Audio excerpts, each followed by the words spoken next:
panel is Second Time Around Heroes. I'm going to make an addendum. I'm going to call it Second Time Around Heroes and Sheroes. I'm going to make sure we're inclusive of the heroines in the room. Okay, so I'm going to introduce our facilitator moderator, Dusty Wright.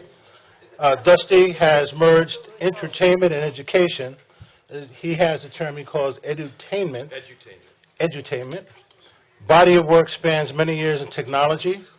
He has specific expertise as a subject matter expert in augmented and virtual reality, so that's another lane that is way above my pay grade. He's a founder of Culture Casts. Catch, okay, which features podcasts and webcasts. He's an editor and a scriptwriter and has interviewed countless celebrities. He's going to be paneling, if you will, as we call it, or moderating this last panel. Let's give it up for Dusty Wright. You're welcome, man. Okay, you know, they saved the best for last right now. Actually, all the panelists, the moderators did a great job. Sorry I missed you. I was in the middle of getting ready to launch a new platform, a new learning platform called Disrupted X, using augmented and virtual reality to help pre-K and children on the spectrum learn. It's a learning development tool. It's pretty exciting. I can give you a deeper dive into my bio and my background, but I've always been fascinated with new tech, and I think Silver Foxes have an opportunity to really use their expertise in shaping and molding these new technologies. We may not understand them, but I think we're a quick study. And I was brought in a couple of years ago to help a company in Houston enter into new verticals and silos in AR and VR, entertainment, retail, food. My wife is one of the co-owners of Magnolia Bakery, and they're now using augmented reality to help order and facilitate ordering using a tablet and seeing a cake on a table or your arrangement, et cetera, et cetera. So there's a lot of different things you can do with AR and VR. But enough about me. Let's get into it with our panelists. And I think the way we should do it is just do a quick bio and then just let's jump into, how do we recreate ourselves as seniors, as we're in the last third of our play here, the final third of the play. And what do we do and what have you done, panelists, to help navigate and find yourself, rebrand yourself, mentor? I threw them some questions on email. Maybe you can incorporate some of those things. I hope you got to see the questions that I emailed yesterday. If not, we can incorporate it. Anyway, we'll start with Melissa. Okay, and I'm just going to combine sort of an intro so you know who I am as well. Yeah. With my 5 minutes. My name is Melissa Gibson. My company is called Hemp and Humanity. We are a CBD educator and curator company. And just for the record, I was born in the last year to officially be a baby boomer. So I guess I'm what you call a baby boomer. And I don't mind telling people my age. I'll be 54 on Sunday. And thank you. And I love so many things about getting older, especially in the business world as well. But for one thing, I know what I care about, and I know enough not to care about the things that don't have meaning. I get to wear crazy sleeves now because I think this is an older look. And as I'm getting more wrinkles, the cool thing is that I have less of an ability to see them. So it all kind of works out. So we've been talking about the gig economy, but there's something that I've been coining for the last few years called the slash economy. And it's similar. It's this idea that we're not just what we do for a living. My name is Melissa. I'm a mom / entrepreneur / advocate / networker, all of these things. And we've heard a lot about the trend of the gig economy, and this becomes more and more important because you don't know exactly where in your / sentence you're going to connect with someone that you're speaking about, but you're really all of those things. I did start out in the corporate world. I was a very eager brand and database marketer. I had my degree in agriculture economics from Cornell. I didn't go to the ILR school, but my brother did. I went agriculture economics. And then I got a master's in brand management. I thought it was really exciting that you have the same exact thing in 2 different toothpaste tubes, but some people swore by one and some people swore by the other. This was my life goal at the time. But I realized about 6 years into the corporate world, after working with many large companies, that my heart was really with small businesses. I had grown up in a family where my father was always around because he had a small business working from out of our home. And as I began to think that I wanted to have a family, I realized that if I wanted to continue to be the business boss that I wanted to be and raise a family, that entrepreneurship was really where I needed to go. So I left and I started my own company in 1991 called New in Town. And this was a new mover welcoming program that targeted small businesses and helped people when they moved in decide where to shop, what services to go to. And it was awesome. And I loved it. And I was just about to franchise it when in 2008, something happened. I don't know, a little something. And I had to shift gears. And I shifted gears to become a consultant. We've heard that a lot here. And not only did I shift to become a consultant, but I shifted from worrying about certain consumer goods to working with companies and businesses and people that wanted to become more socially conscious. Around that time, there was less funding for nonprofits. And what we were discovering was that you can make a profit and do social good. And this became something near and dear to my heart. And then in upstate New York, I helped create something called Rethink Local, which was a networking and business community around things like sustainability and the triple bottom line, which, if you don't know, is people, planet, and profit.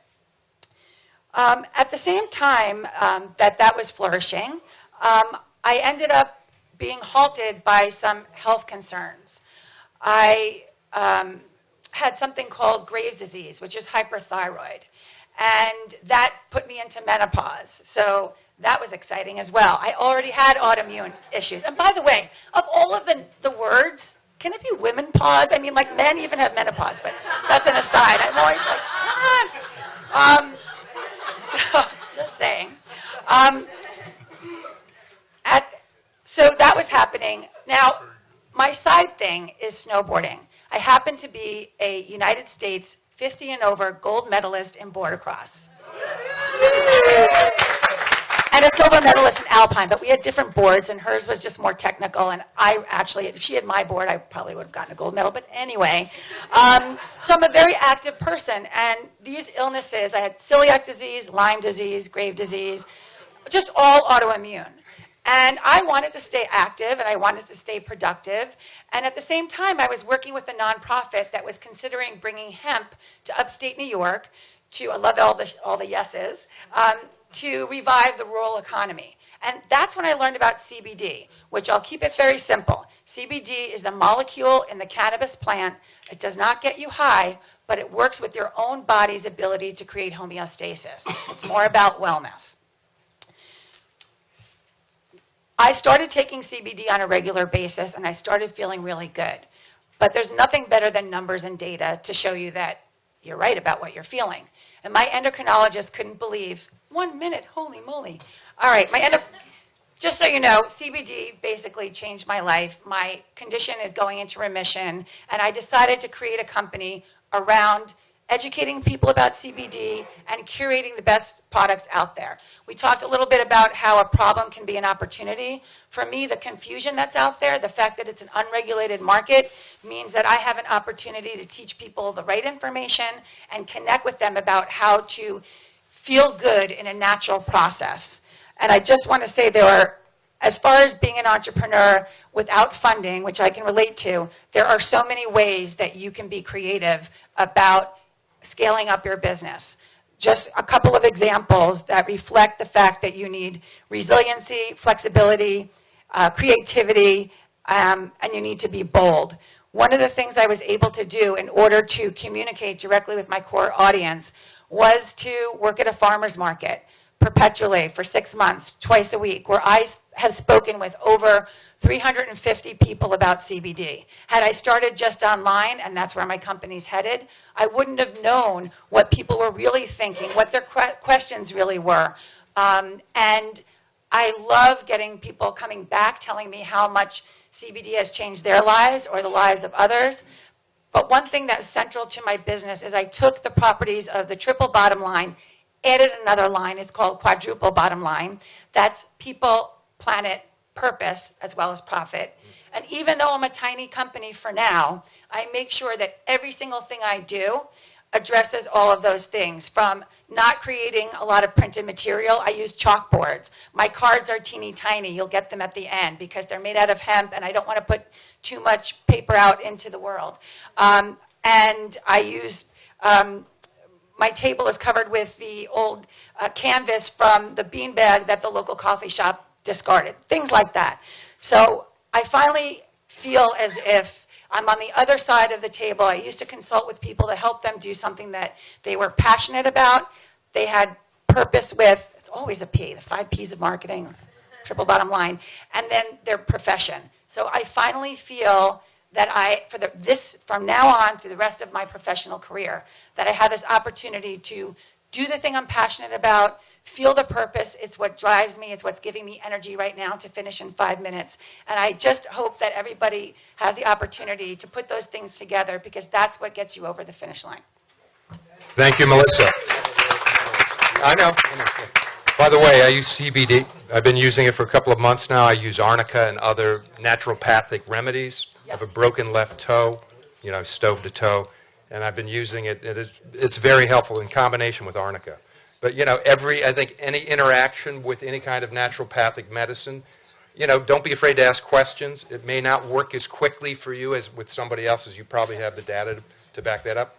Love to talk to you more about that. I just want to mention that everyone who's here has the opportunity to get a nice discount off the products, and I'll also give you a free 15-minute consultation if you send me your email and put Fox code in the subject or something like that, so I know where you came from. So thank you very much. Thank you very much. Next up, Dr. Paul Tassner.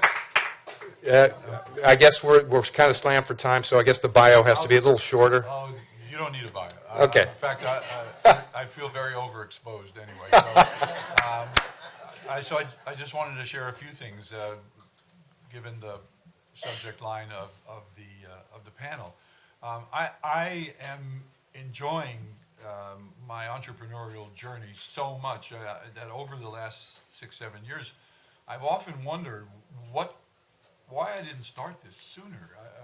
What kind of fear kept me from doing this?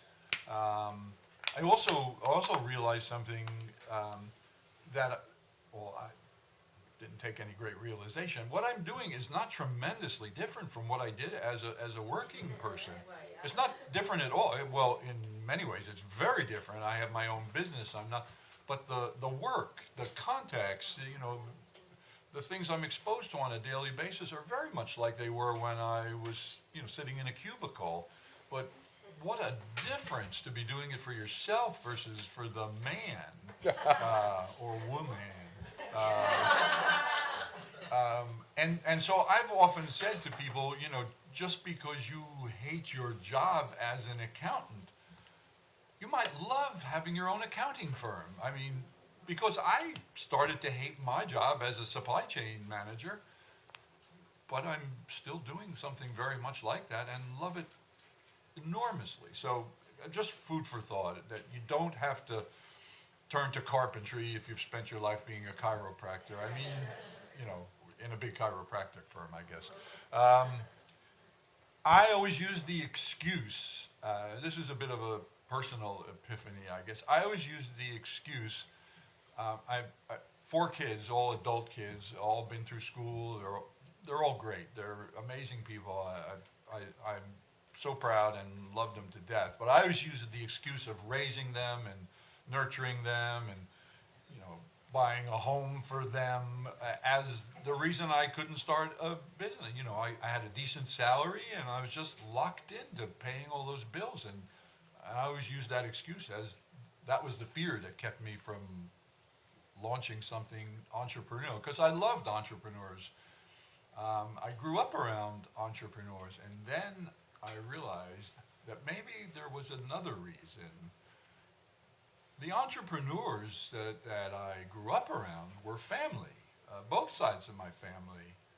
And, as you might expect, coming from New Jersey, many of them went to prison for their entrepreneurial I'm quite serious. seriously, I know that might seem like a duh to you, but I thought, like, why would I want to be an entrepreneur? It's going to land me in Rahway or something. So perhaps there were some other forces at work on me. It wasn't just my fear that, you know, I wouldn't get the tuition paid on time. But I go back to about the work itself. I'm just amazed at the profound difference of doing the very same thing, either for someone else versus for yourself, and what a world of difference. And I wonder if that's a common experience. It feels like it should be. And I think that's good for people to know that, you know, just because you're hating that job, that very same work done for yourself could be enormously gratifying. Thank you, Paul. All right, so we have one of the two Shelleys next. Thank you. Take it away, Shelley. Okay. Hi, everyone. I'm Shelley Goldberg, and I want to first of all start by saying I'm honored to be on this panel with people who ooze just so much creativity and talent, and so thank you, Dan, for the invitation to do so.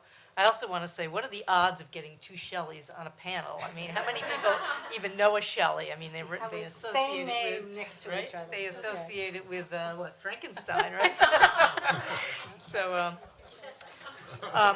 my own business is called Invest with Purpose, and it involves sustainability from the financial aspect of it. And when people talk about sustainability, it's kind of a big, broad term, perhaps overused these days. But ESG, or environment, social, and governance, are kind of the spokes of the big umbrella. And I would say that my expertise is really just the E of the ESG for environment. And how did I get into this? Well, let me tell you about my background. And it is a big change in a lot of respects. And I had a big learning curve just to figure out who I was when I grew up. By the way, growing up, I think, is an elective. So think about that. I was in the financial markets from a macro perspective for 25 years. On the sell side, buy side, risk management. I won't go into what all that means, but I was focused on the macro picture. And what that means is big movements in financial markets like interest rates and foreign currency and equities, as opposed to looking, for example, at individual stocks. My focus within that was global resources and commodities. So I had to, when I started in this business, there were no men. First of all, finance is typically a male-driven industry, and then when you combine that with commodities, which is also very male-driven, I never worked with women, excuse me. I only work with men. The only women I work with were either in HR, perhaps, or maybe marketing, for example, but never on the trading desk or actually managing money. Another big difference between then and now is there was no information. I didn't have an internet. So for having no information out there, you could make your spread, your bid-ask spread very wide, and people made a lot of money. Today, information is everywhere. Those spreads have collapsed, and it's very difficult to make money. Well, I started my own hedge fund, which was extremely challenging. I was Nouriel Roubini's chief commodity strategist. Then I ended up at Brevin Howard, which at the time was a $42 billion macro hedge fund, and I was a strategist for Brevin. Let's just say that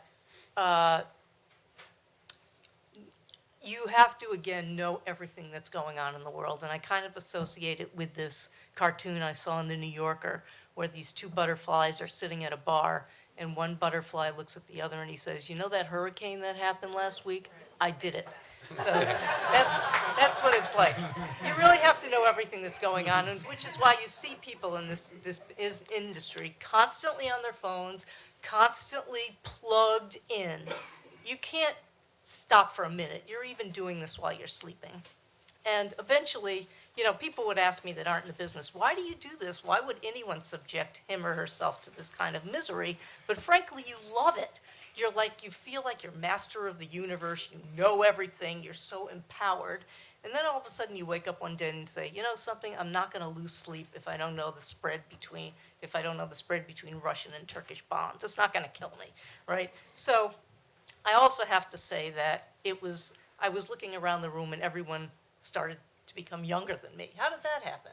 I was also, at the time, I was like this other great athlete here, although I have no big awards like that, but I was an avid marathon runner.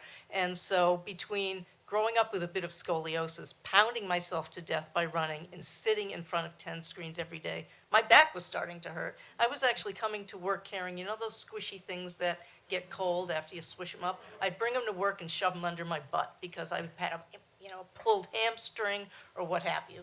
And so let's put it this way, in this industry, everything is benchmarked, right? So I was doing this after the financial crisis, during the recovery.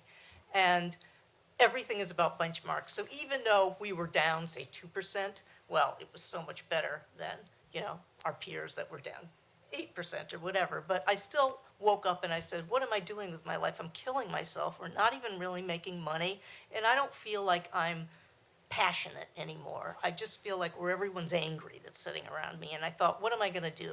So I combined my knowledge of metals and mining, energy, both traditional and renewable, agriculture, and all those ancillary services around them, like shipping, water, and weather, and said, I want to do something good for the earth because that's my passion. And it wasn't this newfound adult passion. Even as a kid in 3rd grade, I got teams of people together to pick up trash, on the weekends. So I formed this business. I figured out what I can do and what I cannot do. I'm not a scientist. I couldn't develop the next new desalinization plant. But what I could do is to work in the financial side of sustainable investments, working with pure play companies, working with companies that are trying to become more environmentally sustainable, and I've picked up clients along the way, and I love it. The one difference is when you work for yourself, particularly as a consultant, things are lumpy. Sometimes you're freaking out, you have no work, and then 2 weeks later, you're so overwhelmed, you can't sleep. So you have to understand that things may be like that for a while. Thank you. Thank you so much. That was right on time. You can tell she's organized now. Yeah. Well, I guess it's time for Miss Shelley, too. Hi, I'm Shelley Lipton, and I'm from Woodstock, New York, and a friend of Dan's. And when I called me to be on the panel, I said, sure. I have had a history of being in my own business, and there have been several businesses along the way, and they were intended to be profit-making businesses. And in fact, expenses were always paid along the way. But my current business, and it's still a business, is a nonprofit business. And I have a wonderful board, and that's what also made it happen. And it's called the Woodstock Museum, and that is our official name.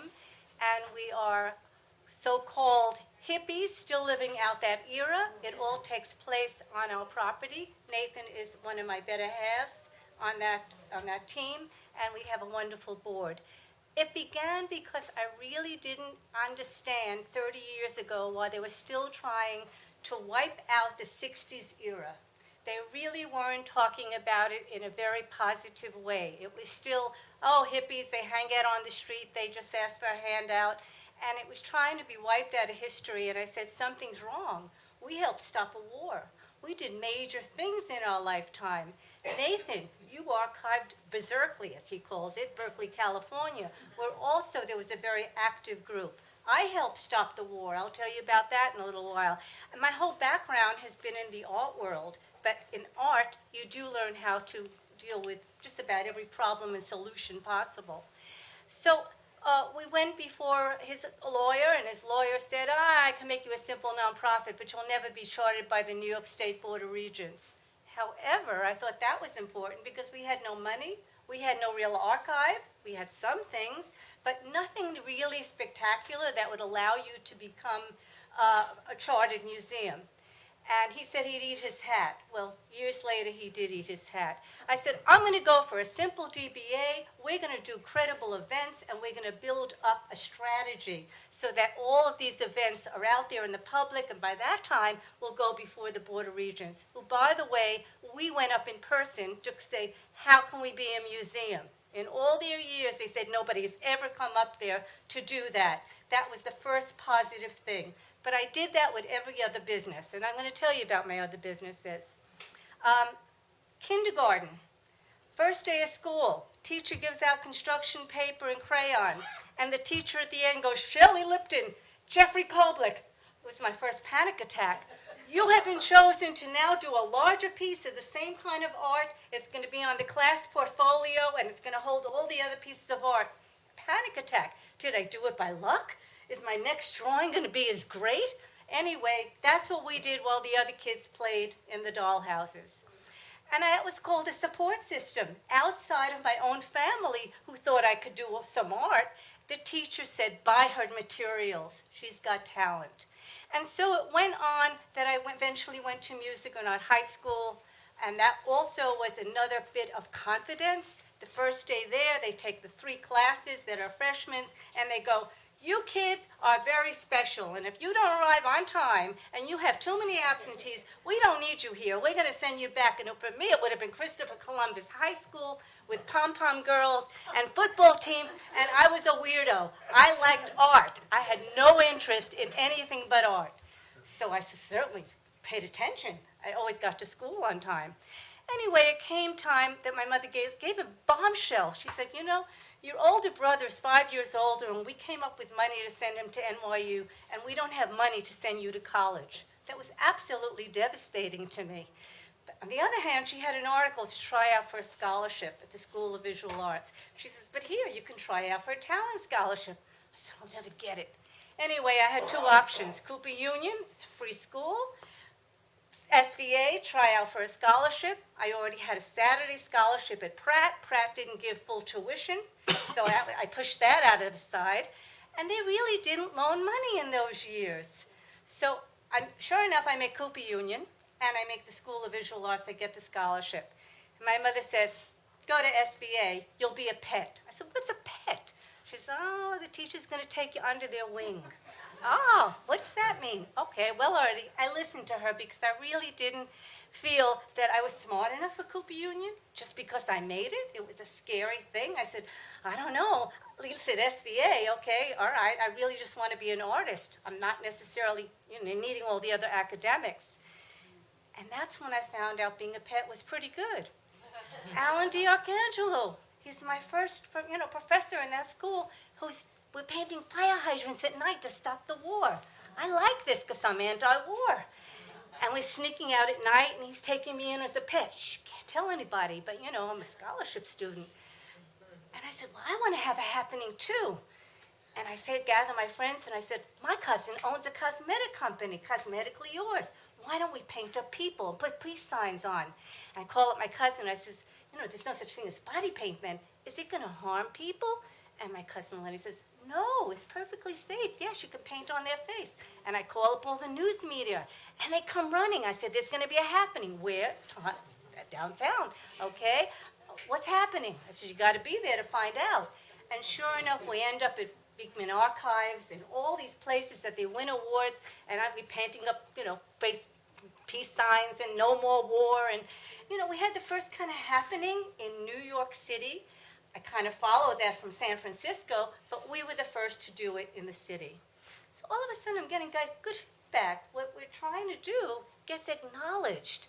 And confidence is a big part of being in your own business. It doesn't mean you're not going to get knocked down. It doesn't mean you have to persevere, but you do have to feel confident because you go out with the idea that you're going to make it happen.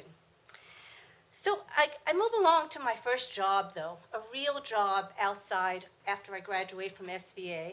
And Harry Zelenko is one of the top graphic designers, and he comes to the school to recruit what he believes is one of the best students. And I go for the job, and I get the job. On the 19th week, I'm fired. I have absolutely no idea why. I mean, I was really hired, my first job, to do paste-ups and mechanicals. But while I was taking some kind of crazy medicine that glowed in the dark, one of his accounts was color forms. I said, Harry, there's this medicine and it glows in the dark. Why don't we put it on the vinyl? And sure enough, creepy glow forms comes out of that. He sells it to the client. He's making a bundle of money, and I'm still trying to figure out why was I fired on the 19th week? Does anybody here have an idea? You do.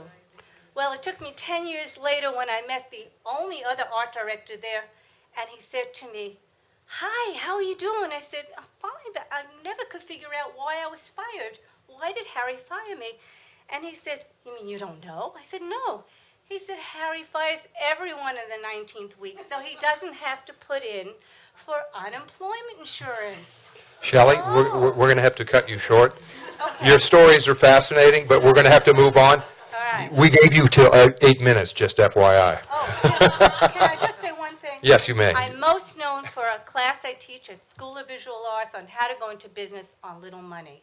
That's still my specialty. If you can put in a little money, you'll start making money out right away. Miss Shelley Lipton, thank you so much. And last but not least, the lovely Nana. Hi. Hello, everyone. I'm not so organized, so you can keep track of time for me, please. You've gotten a lot of tools today. There are brilliant people here, thanks to Dan, who always has this ability of putting fabulous people together. And that's how we met, actually, in a networking event. So my bio is on the paper and on the website, and I'm just going to say about that when I changed careers, I did not have a plan to change the career. I worked for Microsoft for over 11 years, sales and marketing, and I just was tired of the corporate world. I got sick. My husband became friends with 911 in Venezuela. That's where I'm from. I was getting this massive headaches and blacking out and not being able to walk from the bathroom to my bed. And it was stress. I was working a lot, traveling a lot. My luggage was always done and ready to go. I had 2 girls that always got sick when I left home. My cousin was their pediatrician, and every time my husband would take the girls, he would say, "Where is Nana?" He knew.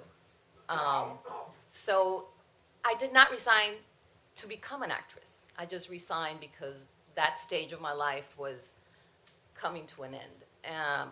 Microsoft was not a place where people would leave and resign, so half of the world thought I was crazy. My financial situation was very well. We lived well, but it was time. So a friend of mine who said, you know what, you're kind of artistic. You like that stuff, dancing and whatever. You know, there's a workshop where I think you should go and relax. It's acting stuff. So I just went for that stuff. It was a Saturday.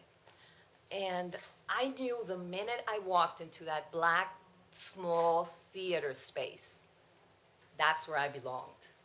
And actually, the funny thing is that's where I belonged all my life. I was always on stage in school, every play. I played the guitar, I played the piano, I danced, I sang at the church every Sunday with my guitar. And actually, my dream was to be a singer and a dancer. Never an actress, but just a singer and a dancer. So when I walked into that space, I said, oh my God. Now, I had no clue what I was going to do. I just knew I wanted to be in that space and come back every Saturday, which I did. And then one workshop turned into a next, and then I went to LA for a workshop, just, you know, flirting with the artistic world. And still not knowing what to do, I went into consulting after Microsoft because that was the thing to do. Clients would call me, and people who knew I left, and consulting firms that knew me back in the days of Microsoft, you want to come work with us? And I'm like, hell no, absolutely not. I'm sorry for that word. But I did freelance. So I freelanced the consulting, and I ended up working more hours, actually, because now the clients were mine, and the responsibility was mine. And I said, okay, this is not good. So I stopped that altogether. I just kept doing the workshop thing. And all of a sudden, I end up one day with my computer, I opened it up, and I realized I had done a vision board. And now I'm going to get a little bit esoteric, or, you know, a spiritual, so to speak. And it hit me that, oh my God, when did I do this? I honestly did not remember doing it, but I had it on my computer, and it was pictures of New York, pictures of the school that I wanted to go study here in New York for acting. A couple of things with my spine, because I have herniated discs and, you know, issues I've worked out all my life. And I said, wow, that came true. I'm in New York now. I moved here 6.5 years ago. And I came with my 2 daughters, and My husband stayed behind. He has a gallery, art gallery in Venezuela, so we didn't sell the house. We just, we were trying things. And I still didn't know what I wanted to do. I just knew, and I mean in a long-term plan. Like I was an actress, but never wrote on a paper that I was an actress. My husband one day said, "So when are you going to stop putting business?" And I was already in a movie, and in another movie in Venezuela, and another TV series. And he's like, "Enough is enough. Embrace your acting." I was so afraid. Because all my life, and God bless my mother, she's probably seeing me right now. We were talking right before I came. She was terrified of me being an actress. Actually, that is a conversation that never happened until very recently. Because when I said by accident one day, I'm going to become an actor, I'm going to New York, back in the days I was working. She's like, "How? Great." She thought I was coming to work. And I'm like, "No, I'm going to NYU to study arts and drama." She probably doesn't remember this. We were in her kitchen, and she's like, "What? You're crazy." And, I didn't do it. I just went to business. So, long story short, I guess what I want to tell you today is life is, and this is things that we know. The difference between now, for me, and what it was before is that I'm aware. I'm not unconscious anymore, as I was before. Now everything is about being aware, where I am, what I'm feeling, what I want to do next. And that includes everything. Personal life, my life has gone 180 if you think only acting is it. No, I'm going through a divorce after 25 years of marriage and 2 big girls who were with me here in New York, and now they're back home in Venezuela, which broke my heart. But now I understand that that was the path. Their path and my path. So if I leave you with anything, it is a scary journey to change, but if choosing life and a good life and being at peace with yourself, which is what I found. I was not at peace with myself. And my divorce is probably also another thing that has changed my life in a great way. And this is going to sound horrible, but I think it was great for me and for him. I found another woman within me, and he's a great man. My daughters cannot have a better father. He's fabulous. I am so glad he is the father of my daughters and that they're with him in Venezuela. But I learned with the divorce that the woman I was not necessarily, not the woman that he wanted. It wasn't the woman I wanted to be. Corporate world is a perfect place to run away from yourselves, ladies. So this is a project that I have. And you see, as life goes on, we discover things. I never knew that I was going to get into something that I'm starting actually next weekend. Here in New York, I did it in Miami. It's a workshop for femininity. And I'm applying acting exercises, acting techniques, therapy things that I've learned. I've done therapy in my life, by the way.